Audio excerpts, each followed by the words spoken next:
லஅதியன்னஹு வலைன் இஸ்தஆதனி லஉஈதன்னஹு. அவன் பாதுகாப்பை தேடினால் அல்லாஹ் பாதுகாப்பை அளிப்பான்.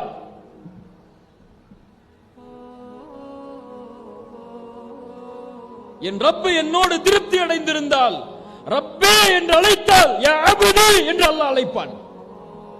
இல்லையா?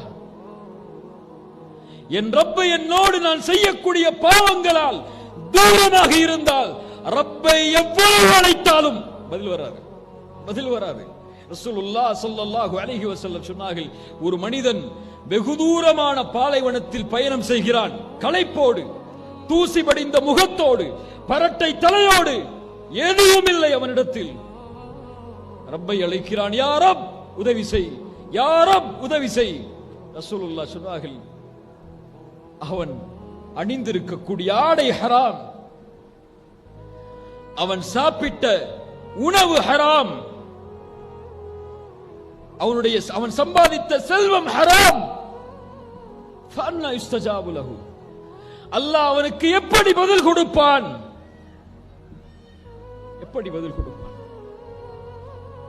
கொடுப்பான்? சுப்ஹானல்லாஹ். ரசூலுல்லாஹ் ஸல்லல்லாஹு அலைஹி வஸல்லம் சொன்னார்கள், அவன் கேட்டால் அல்லாஹ் கொடுப்பான், பாதுகாப்பை தேடினால் பாதுகாப்பை அளிப்பான்.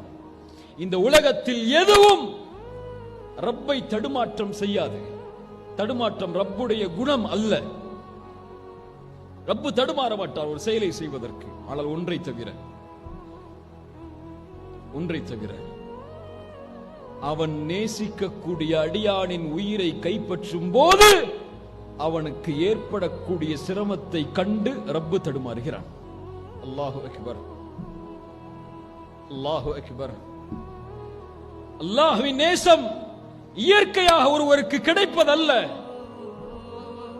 அல்லாஹ்வின் திருப்தி இயற்கையாக ஒரு மனிதனுக்கு அமைவது அல்ல. அவருடைய முயற்சி, அவருடைய தேடல், அவருடைய எதிர்பார்ப்பு அதை நோக்கி அவரை நகர்த்தி செல்லும்.